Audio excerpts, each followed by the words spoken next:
नमस्कार दोस्तों, मैं रोहित कुमार स्वागत करता हूं आप सभी के अपने यूट्यूब चैनल स्टडी टेबल पे, जहां हम साथ मिलकर बैठकर हर रोज़ कुछ नया सीखते हैं, नया कुछ जानते हैं। तो आज की इस वीडियो में हम बात करेंगे नदियों और बांधों से जुड़े कुछ अति महत्वपूर्ण सवाल, जो कि हर कॉम्पिटिटिव एग्ज़ाम के मद्देनज़र रखते हुए बहुत ही ज़्यादा ज़रूरी है। तो चलिए बिना किसी देरी के शुरू करते हैं हमारी आज की ये वीडियो। पर आप सभी को हर सवाल के जवाब अगर आपको पता होंगे तो प्लीज़ कमेंट में ज़रूर बताइएगा। और वीडियो के एंड वाला सवाल सबसे ज़्यादा इम्पोर्टेंट है, हर कॉम्पिटिटिव एग्ज़ाम में बार बार पूछा जाता है। ठीक है, बाकी वीडियो अच्छी लगे तो वीडियो को लाइक ज़रूर कीजिएगा और चैनल पर नए हैं तो सब्सक्राइब ज़रूर कर लीजिए, क्योंकि ऐसी वीडियोज़ हर रोज़ आएंगी। ठीक है, बिना देरी किए हुए चलते हैं हमारे पहले सवाल पे। हमारा पहला प्रश्न है, निम्नलिखित में से कौन सी नदी का उद्गम भारत में होती है तथा भारत में ही विलीन हो जाती है? ए ब्रह्मपुत्र, बी सिंधु, सी कोसी या फिर डी चंबल। इस प्रश्न का सही उत्तर होगा ऑप्शन नंबर डी चंबल। चलिए समझते हैं। चंबल नदी मध्य भारत में यमुना नदी की सहायक नदी है। यह नदी जाना पाव पर्वत महू से निकलती है।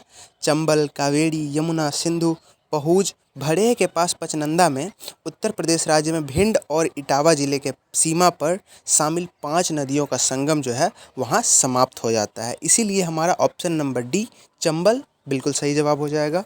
हमारा दूसरा प्रश्न है, निम्न में से किस नदी को दक्षिण गंगा के नाम से भी जाना जाता है? ए कृष्ण, बी महानदी, सी गोदावरी या फिर डी कावेरी नदी। इस प्रश्न का सही उत्तर होगा ऑप्शन नंबर सी गोदावरी नदी।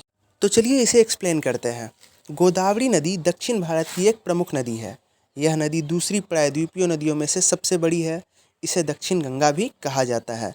इसकी उत्पत्ति पश्चिमी घाट में त्र्यंबकम पहाड़ी से हुई है। इसको दक्षिण गंगा की बोला जाता है तथा इसका वर्णन कई पुराणों में बार बार आया है। इसीलिए सी बिल्कुल सही विकल्प होगा। हमारा तीसरा प्रश्न है, मध्य प्रदेश में स्थित इंदिरा सागर बांध निम्नलिखित में से किस नदी पर बनाया गया है? ए यमुना नदी, बी चंबल नदी, सी नर्मदा नदी या फिर डी कृष्णा नदी। इस प्रश्न का सही उत्तर होगा ऑप्शन नंबर सी नर्मदा नदी। चलिए इसे एक्सप्लेन करते हैं। इंदिरा सागर बांध मध्य प्रदेश में नर्मदा नदी पर खंडवा जिले में नर्मदा नगर स्थान पर निर्मित एक बांध है। यह एक बहुउद्देशीय बांध है। इस बांध की नींव 23 अक्टूबर 1984 में भारत की उस समय की प्रधानमंत्री इंदिरा गांधी थी, उन्होंने रखी थी। इसीलिए सी विकल्प नर्मदा नदी बिल्कुल सही रहे। चलते हैं हमारे आज के चौथे प्रश्न पे। कर्नाटक में स्थित कृष्णा राज सागर बांध निम्नलिखित में से किस नदी पर बनाया गया है? ए कावेरी नदी, बी गोदावरी नदी, सी कृष्णा नदी या फिर डी महानदी। इस प्रश्न का सही उत्तर होगा ऑप्शन नंबर ए कावेरी नदी। चलिए समझते हैं। कृष्णा राजा सागर बांध भारत के कर्नाटक राज्य में स्थित है। इसकी योजना का कार्य व निर्माण एम विश्वेश्वरैया ने 1932 ईस्वी में शुरू किया था। इस बांध से कावेरी, हेमावती तथा लक्ष्मण तीर्थ नदियाँ आपस में मिलती हैं। इसीलिए ए विकल्प जो है कावेरी नदी बिल्कुल सही उत्तर होगा। चलते हैं हमारे आज के पांचवें प्रश्न पे। निम्नलिखित में से कौन सी नदी ताजे पानी की डॉल्फिन के लिए घर है? ए गोदावरी नदी, बी नर्मदा नदी, सी गंगा नदी या फिर डी साबरमती नदी। इसका सही उत्तर होगा ऑप्शन नंबर सी गंगा नदी। चलिए इसे समझते हैं। गांगेय डॉल्फिन तथा सिंधु नदी डॉल्फिन गंगा तथा सिंधु में पाई जाने वाली मीठी पानी की डॉल्फिन की 2 प्रजातियां हैं। ये भारत, बांग्लादेश, नेपाल तथा पाकिस्तान में पाई जाती है। गांगेय डॉल्फिन सभी देश की नदियों का जल मुख्यतः गंगा नदी में तथा पाकिस्तान की सिंधु नदी के जल में पाई जाती है। चलते हैं हमारे आज के छठे प्रश्न पे। अजमेर निम्नलिखित में से किस नदी पर स्थित है? ए लूनी नदी, बी गंगा नदी, सी तीस्ता नदी या फिर डी ब्यास नदी।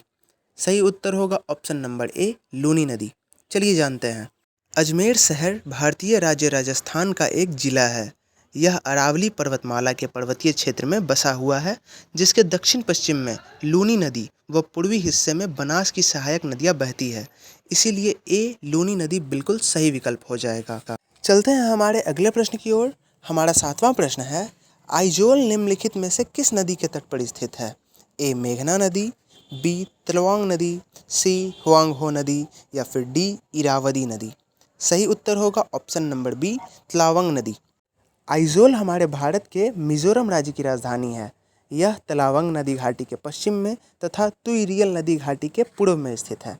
इसीलिए बी तलावंग नदी घाटी इसका सही विकल्प हो जाएगा। बढ़ते हैं अगले प्रश्न की ओर। 8वां प्रश्न है, अलकनंदा और भागीरथी किस स्थान पर संगम करती है और फिर सम्मिलित जलधारा गंगा नदी के नाम से आगे प्रवाहित होती है? ए देवप्रयाग में, बी इलाहाबाद में, सी हरिद्वार में या फिर डी ऋषिकेश में? सही उत्तर होगा ऑप्शन नंबर ए देवप्रयाग में। भागीरथी नदी और अलकनंदा नदी देवप्रयाग में संगम करती हैं और यहाँ से यह सम्मिलित जलधारा गंगा नदी के नाम से आगे प्रवाहित होती है। इसीलिए ए विकल्प बिल्कुल सही होगा, देवप्रयाग। हमारा 9वां प्रश्न है, निम्नलिखित में से कौन सा महासागर में सबसे प्रचुर मात्रा में विघटित आयन है? A chlorine, B bromine, C potassium या फिर D calcium?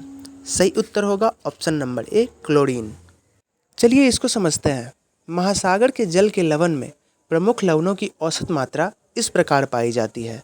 Sodium chloride 77.6%, magnesium chloride 10.88%, calcium sulphate 3.60%, calcium carbonate 3.4%, potassium sulphate 2.46%, magnesium bromide 0.22%।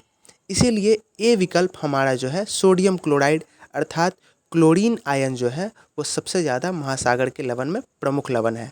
ठीक है, चलिए चलते हैं हमारे अगले सवाल और आज के आखिरी सवाल की ओर। भारत की सबसे लंबी नदी कौन सी है? ए नील नदी, बी गंगा नदी, सी वांगहो नदी या फिर डी ब्रह्मपुत्र नदी?